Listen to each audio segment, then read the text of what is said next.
మా నిహారిక నిర్మించిన కమిటీ కుర్రోడు చిత్రం ఆగస్టు 9న రిలీజ్ అవబోతుంది. ఆ సినిమాని మీ అందరికంటే నేను ముందే చూడటం జరిగింది. చాలా బాగుందనిపించింది. Very impressive. Niharika multi talented, మంచి ఆర్టిస్టే కాదు, ఒక నిర్మాత కూడా మంచి అభిరుచి ఉంది. అలాగే లేటెస్ట్ ట్రెండ్స్ తెలుసుకుంటూ ఆడియన్స్ టేస్ట్కి తగినట్లుగా ఫిల్మ్స్ ప్రొడ్యూస్ చేయడం కూడా తనకు తెలుసని నా నమ్మకం. అంతకుమించి మన తెలుగు ఆడియన్స్ ఎప్పుడు భాషతో సంబంధం లేకుండా ఫ్రెష్ అండ్ ఎగ్జైటింగ్ కంటెంట్ ఏదొచ్చినా సరే చూసి ఆనందిస్తారు, ఆదరిస్తారు. ఈ సినిమా గోదావరి జిల్లాలోని ఒక పల్లెటూరులో 11 మంది స్నేహితుల మధ్య జరిగే కథ. డైరెక్టర్ యదువంశీకి ఇది మొదటి సినిమా.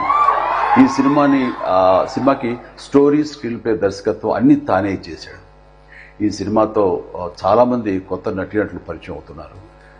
ముఖ్యంగా మెయిన్ లీడ్స్గా 11 మంది అబ్బాయిలు, అలాగే 4 అమ్మాయిలు పరిచయం అవుతున్నారు. ఇది పరిశ్రమకి చాలా అవసరం. ఎదురులు రాజుకి కూడా ఇదే మొదటి థియేట్రికల్ ఫిలిం. ఇప్పటికే రిలీజ్ అయిన ఈ చిత్రం విజువల్స్కి మంచి పేరు వచ్చింది, బాగా ఆదరించారు. అనుదీప్ దేవ్ మ్యూజిక్ డైరెక్టర్గా అద్భుత విజయం సాధించిన హనుమాన్ చిత్రంలో 2 పాటలు చేశాడని తెలిసింది. ఇప్పుడు ఈ కమిటీ కుర్రోడు చిత్రానికి మొత్తం 11 సాంగ్స్ అందించాడు. అన్నీ చాలా బాగా వచ్చినాయి. ఈ చిత్రం ప్రేక్షకుల్ని అలరిస్తుందని భావిస్తున్నాను.